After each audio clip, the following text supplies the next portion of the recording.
शक्तये सर्वशेषिने सुलभाय सुशीलाय वेङ्कटेशाय मङ्गलम्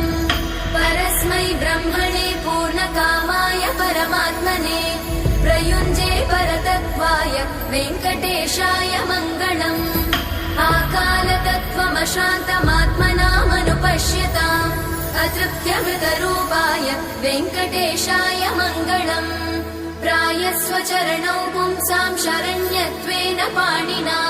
कृपया दिशते श्रीमद् वेङ्कटेशाय मङ्गलम् दयामृततरङ्गिण्यास्तरङ्गैरिव शीतलै अपाङ्गैः सिञ्चते विश्वम् वेङ्कटेशाय मङ्गलम्